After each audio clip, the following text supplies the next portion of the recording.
Hi there, this is Jo Zuleika coming live, my usual Sunday Night Live leadership talk. And tonight's a juicy one and it means a lot to me, and I hope that you'll tune in and have a listen and let me know what you think. If you're joining me live, send me some emojis, say hello, let me know who's on. And if you're listening to the replay, give me a hashtag replay in the comments so I know who's out there. So I advertised this talk as navigating emotion as a leader. Specifically, I called it navigating overwhelming emotion. But I'm also calling it how to become an emotionally competent leader. So there's a lot of things going on here. And I just kind of want to start by acknowledging, what the heck are we talking about? Why are we talking about emotions in a leadership group? Does that make sense to you? Does it seem self-evident why that would be a topic? If not, I'm going to take you on a little bit of a journey to explain why it is so important for us to deal with emotions, specifically our own emotions, as a leader, as a manager, as a supervisor, as a woman, a partner, a parent, a friend. That the hallmark of a really mature, competent leader is somebody who can handle their emotions effectively. So let's dig in. I am not counseling you to feel less emotion. This is not a talk about how to modify or, manage what you feel. It is talking about how you actually stand in an emotional place and feel completely. To be a whole person, to be part of this human existence, is to have emotion and to feel the range of emotions. This, I believe, this is very much core to my leadership teaching. It's not that we should try to be cold and austere and impalpable and impenetrable and unperturbable. That's not the type of leadership that I'm promoting. I'm not promoting that we are super reactionary and that we wear our hearts on a sleeve. But I do feel like we need to be capable of feeling the whole range of human emotions to lead a well-lived life, right? You want to feel it all. You want to feel pleasure and the pain and the joy and the grief. Because when you're able to feel that whole range, you know that you have, that you're open, that your heart is engaged, that you are involved, that you are participating, that you are experiencing the richness of life. So we're not talking about navigating emotion and tamping it down or avoiding it or managing it in such a way so that you don't actually feel it. We're recognizing that feeling emotions is a part of the human existence, and it's the most satisfying thing about this human existence is that we get to experience it in a very, very personal way. All right. So if that feels scary to you, if you feel like, I don't know if I'm really into feeling the whole range of emotions, or I don't know if I'm signing up for the disappointment and the grief, yeah, the joy and the happiness sounds good, then the first challenge would be for you to experience your emotions a little more broadly and a little bit more deeply, and see that you don't lose control by doing so. It might take some bravery on your part if you're somebody who is less comfortable with actually swimming in the depths of feeling and having strong emotion. But I honestly believe that when you're capable of feeling even more that is here for you, you don't lose control. You gain wisdom and you gain satisfaction and fulfillment in your life. So that might be the first hurdle for us to cross, is that it is okay to feel a deep and broad range of emotions. I believe the most compelling leaders actually are not the austere ones, are not those who have who you can't feel. You don't know what's going on with them.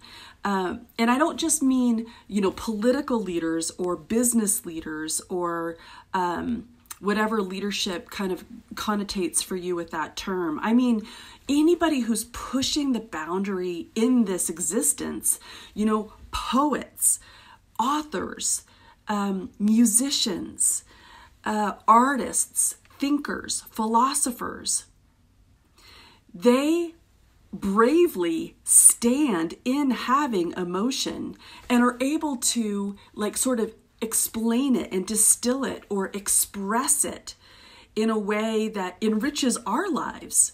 So I honestly feel that leaders are capable, more so than many, of sort of digesting and processing and expressing emotion in a way that helps people feel like they know something, that they know something about what's true or what's important or the direction to go. That's why I believe that this is an important conversation for leaders to have. Emotionally competent leadership.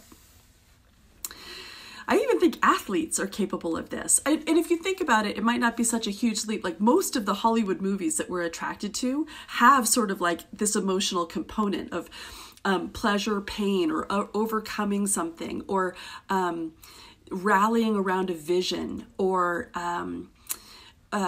sort of completing a goal.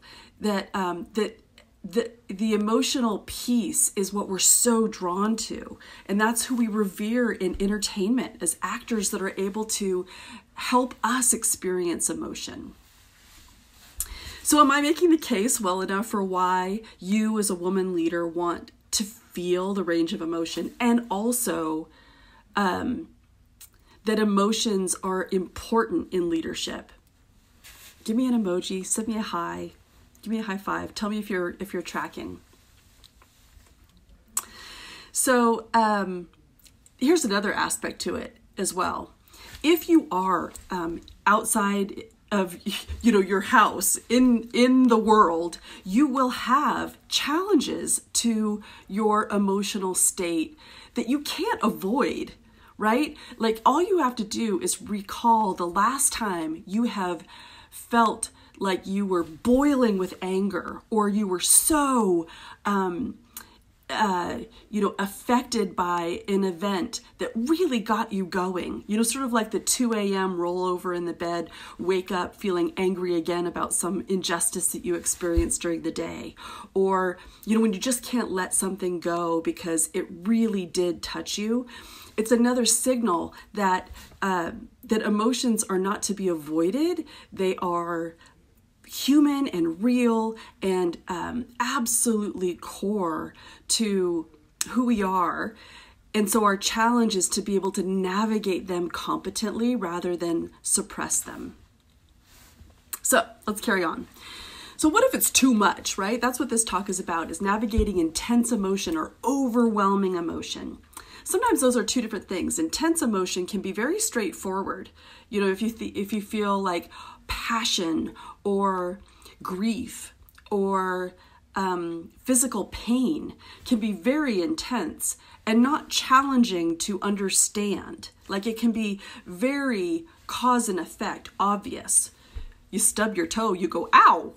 You have some sort of simple and self-evident stimuli that results in a reaction or an emotion that's easy to understand.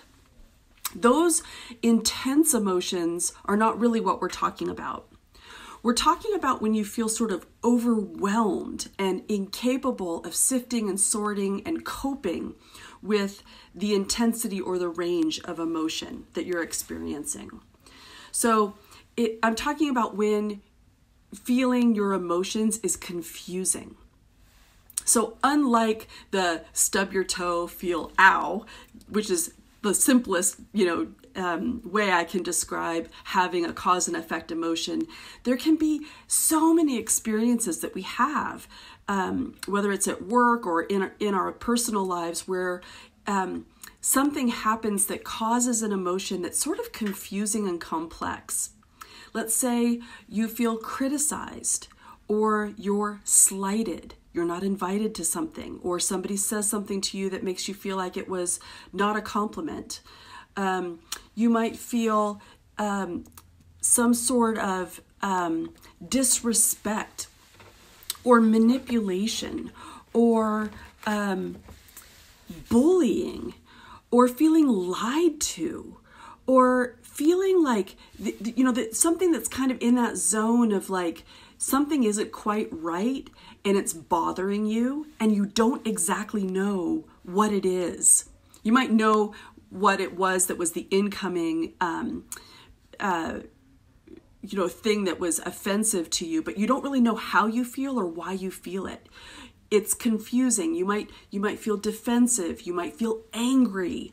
You might feel indignant. You might feel revenge or vengeful or hurt or defeated or offended. You might feel a blend of those things. And you might not exactly know why. Maybe the stimulus wasn't really intended for you to feel shame, but you do. Maybe the comment that you received wasn't intended for you to feel incompetent, but you sort of feel defensive and slighted or indignant or rejected. You might feel sort of agitated or ignored. Some sort of feeling of being unliked or insignificant.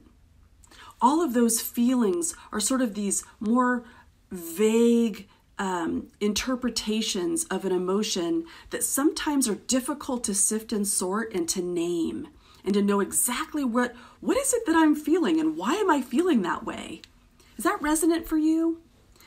If you think about something that's really had you tied up in knots, chances are it was complex and layered with several different things happening. And it was probably really challenging to understand. And that's why it had you hooked.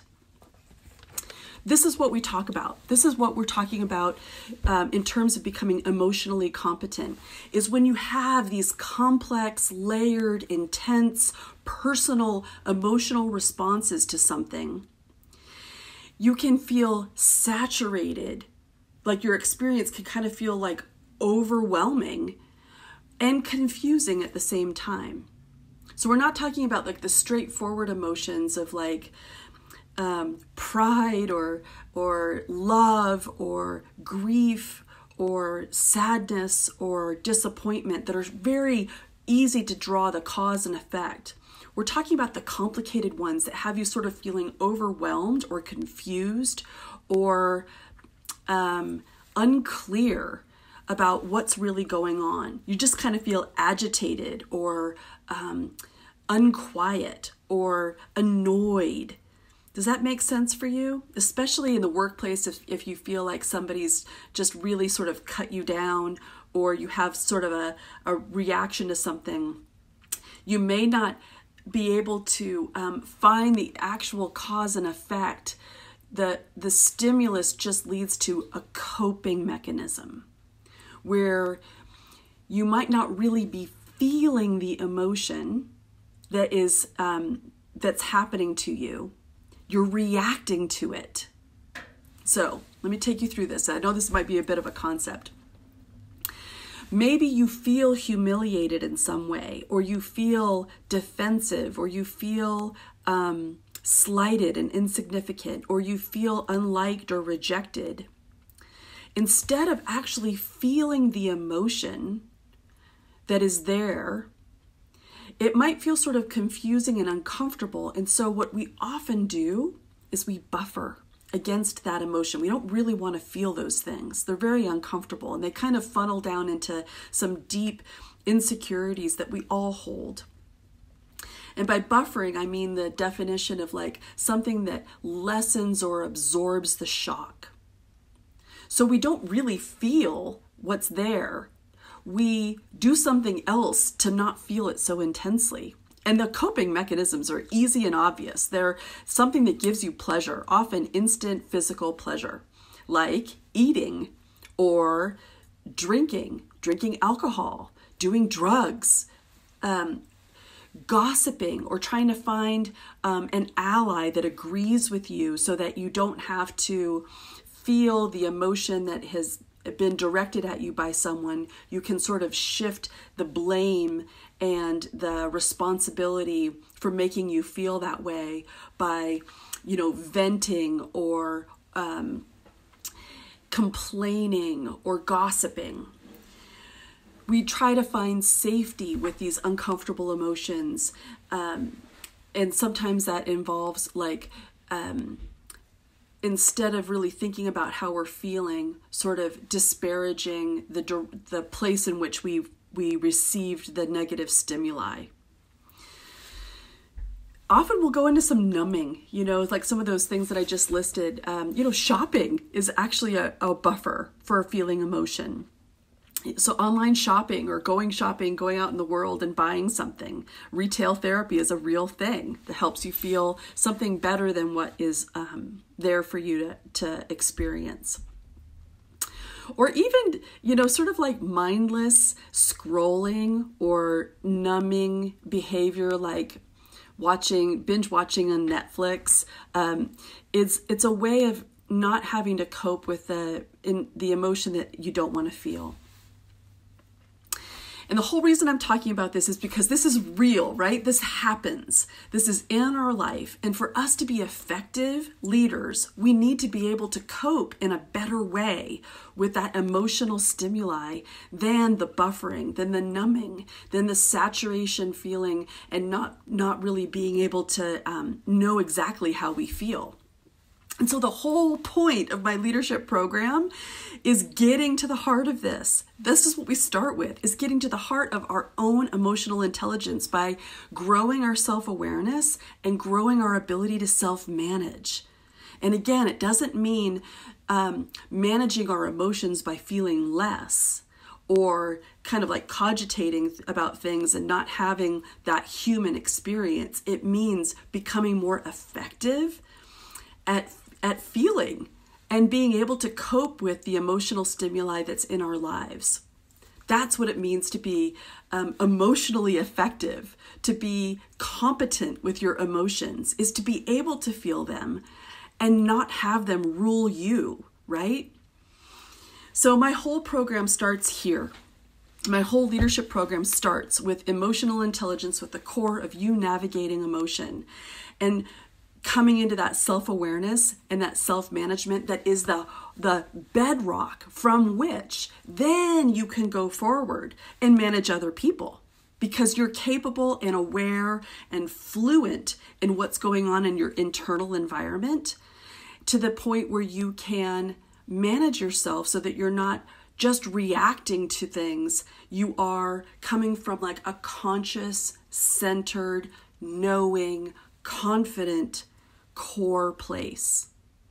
And it's a beautiful thing. And I see women do it all the time. If it feels intimidating to consider that as a possibility, if it feels like I'm not sure I'm up for that, that involves a brave step forward.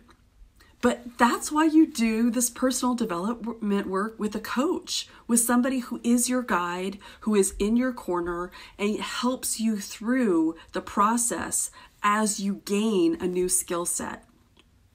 You don't need to do it all on your own, and it's too hard to do it all on your own. I always like to say Tony Robbins, the most famous life coach that there ever was, says when you stay in your head, you're dead, because you kind of can't figure it all out for yourself. That's not what we're good at. There's a certain element of, listening to podcasts or reading personal development material or even watching a video like this to grow yourself. But you can't really coach yourself. You need some outside influence to help guide you, teach you, and hold you accountable to the things that you're mastering. It's a guide. That's what a coach is. So the infographic that I used to advertise this talk was from the philosopher and poet Ralph Waldo Emerson. And he says, the only person you are destined to become is the person you decide to be. And what this is saying to us is we have agency over our lives. We get to decide. If it seems like you don't really get to decide your feelings, then that's a place to go looking, because there's more for you here. Your feelings, you're not just an amoeba that has a stimulus and a squishy response. You are a whole human being that has a wide range of capability of emotion, and you can interpret that emotion in a hot flash or in a long process, and you get to decide what you want to do with it. And you get to decide what behavior comes from you because of it. You get to decide everything in your life, whether you believe that or not. It's true. And it often comes from an unconscious decision that you have made long ago that you're not even aware of, that is still driving some of your emotions and behavior today. But hopefully you feel inspired to know that it is so possible for you to grow from where you are now, to be able to navigate complex emotion, to be able to level up through gaining competency from your own internal environment first, and become the most amazing, self-managed, self-aware, wise, calm, confident, grounded you. That's what I'm all about, and that's what I've got. I'll post a link in the comments below for how you can book a call. I'm actually running a special, and on March 1st, my rates for my leadership program go up. But until then, I've got a deal for you. So if you're interested, book a call with me. We'll talk about how to get this for you.